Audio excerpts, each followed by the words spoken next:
រយៈពេល3ថ្ងៃមានពលរដ្ឋភ្ញៀវទេសចរជាតិនិងអន្តរជាតិជិត3លាននាក់នាំគ្នាមកលេងកម្សាន្តយ៉ាងសប្បាយរីករាយនៅតំបន់ត្រជាក់ចិត្តសង្កានវត្តភ្នំរយៈពេល3ថ្ងៃមានប្រជាពលរដ្ឋរួមជាមួយនឹងភ្ញៀវទេសចរជាតិនិងអន្តរជាតិយ៉ាងច្រើនកុះករ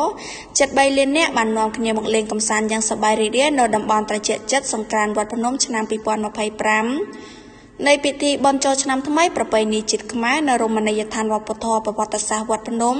ក្រមលុបសុខសន្តិភាពដោយមានការការពារសន្តិសុខនិងសណ្ដាប់ធ្នាប់របស់រដ្ឋបាលរាជធានីភ្នំពេញបានយ៉ាងល្អប្រសើរលោកស្រីដៅសំភ័រនាយករងរដ្ឋបាលនិងជាអ្នកនាំពាក្យសាលារាជធានីភ្នំពេញបានឲ្យដឹងថានៅថ្ងៃទី3ដែលជាថ្ងៃវីរៈឡើងស័កមានប្រជាពលរដ្ឋភ្ញៀវទេសចរជាតិនិងអន្តរជាតិចំនួន1.5 លាននាក់បាននាំគ្នាមកលេងកម្សាន្តនៅតំបន់ត្រជាក់ចិត្តសង្ក្រានវត្តភ្នំ2025និងនៅតំបន់ផ្លូវថ្មើរជើង Work Street មាត់ទន្លេថ្ងៃទី2វីរៈបណ្ឌបត្តិមានចំនួន80,000និងថ្ងៃទី1មានប្រមាណ48,000នាក់